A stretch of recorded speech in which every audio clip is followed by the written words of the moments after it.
Setelah bertahun-tahun mengabdi dengan jiwa korsa yang tertanam begitu dalam, saya harus menjemput keadilan dengan cara yang tidak akan pernah saya lakukan kepada siapapun.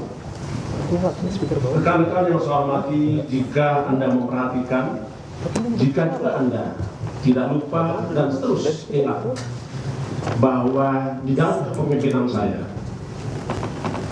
dan segenap pimpinan KPK menjunjung tinggi azas-azas tugas pokok pelaksanaan tugas KPK, baik itu demi kepastian hukum, menjunjung tinggi keadilan, proporsionalitas, transparan, dan akuntabel, dan tidak pernah meninggalkan penghormatan terhadap asasi manusia. Hak atas kemanusiaan dan kepastian hukum teruslah KPK jaga dan dijamin oleh KPK serta terus diberikan. Itulah komitmen saya kepada negeri ini. Saya sangat terbuka atas kebebasan, interpretasi, dan ekspresi penyiaran informasi. Saya juga memahami respon publik. Semoga seluruh masyarakat Indonesia selalu bisa bangkit dari titik nadir hidupnya masing-masing, terutama ketika pengabdian dan korsahnya diuji sebagai aparat penegak hukum.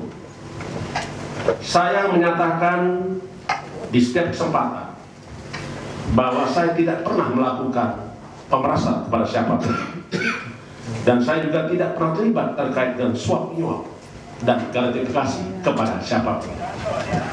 Kemarin pada tanggal 16 November 2003 adalah hari di mana saya telah mengabdikan negeri kepada negeri ini selama 40 tahun. 40 tahun pengabdian saya habiskan. Hidup saya lakukan untuk pengabdian kepada bangsa negara, hingga berakhir sebagai purnawirawan Polri dengan pangkat Komisaris Jenderal Polisi. Saya tentu bertanya kepada diri saya, 40 tahun lama ngabdi di lembaga kepolisian negara Indonesia. Tetapi kemarin saya harus bertanya kepada diri saya, apakah benar saya pernah selama itu mengabdi di sana? Dan mengapa markas besar itu terasa asing bagi saya? Itulah yang bergejolak pada batin saya di tanggal 16 November 2023.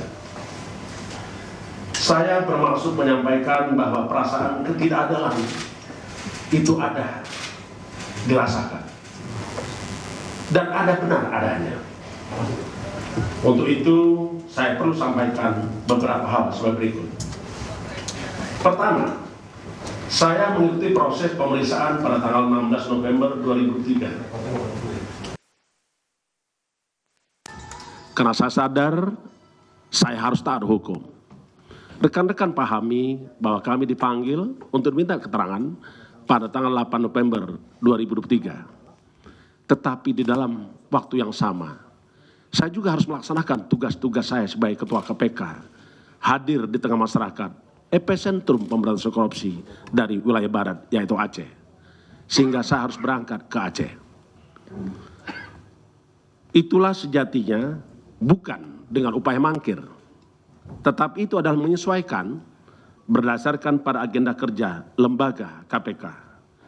Semua bersifat informatif dan semua dilakukan secara komunikatif. Tidak pernah ada jeda antara komunikasi dan informasi. Karena sesungguhnya staf Biro Hukum dan Korsub terus membangun komunikasi dengan para pihak penyidik. Yang kedua, saya hadir dan menuntaskannya, tetapi saya sungguh dikagetkan. Mengapa kendaraan pribadi saya tidak tahu keberadaannya.